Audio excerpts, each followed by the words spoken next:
अखण्डमण्डलाकारं व्याप्तं येन चराचरं तत्पदं दर्शितं येन तस्मै श्रीगुरवे नमः। अज्ञानतिमिरान्धस्य ज्ञानाञ्जनशलाकया चक्षुरुन्मीलितं येन तस्मै श्रीगुरवे नमः। गुरुर्ब्रह्मा गुरुर्विष्णुः गुरुर्देवो महेश्वरः गुरुरेव परं ब्रह्म तस्मै श्रीगुरवे नमः।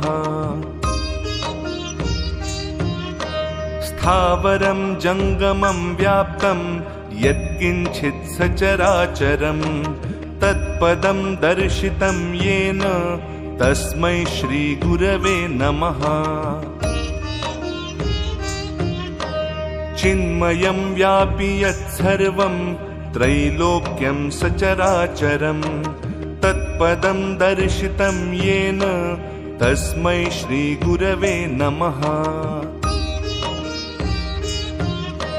सर्वश्रुतिशिरोरत्न विराजितपदाम्बुजः वेदान्ताम्बुजसूर्यो यः तस्मै श्रीगुरवे नमः।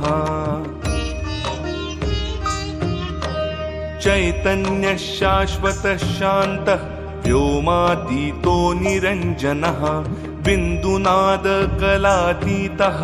तस्मै श्रीगुरवे नमः। ज्ञानशक्तिसमारूढः तत्त्वमाला विभूषितः भुक्तिमुक्तिप्रदाता च तस्मै श्रीगुरवे नमः। अनेकजन्मसम्प्राप्त कर्मबन्धविदाहिने आत्मज्ञानप्रदानेन तस्मै श्रीगुरवे नमः।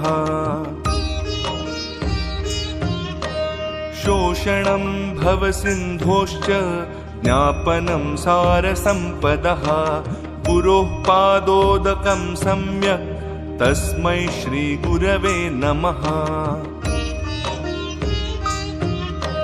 न गुरोरधिकं तत्त्वं न गुरोरधिकं तपः तत्त्वज्ञानात् परं नास्ति तस्मै श्रीगुरवे नमः। मन्नाथः श्रीजगन्नाथः मद्गुरुः श्रीजगद्गुरुः मदात्मा सर्वभूतात्मा तस्मै श्रीगुरवे नमः।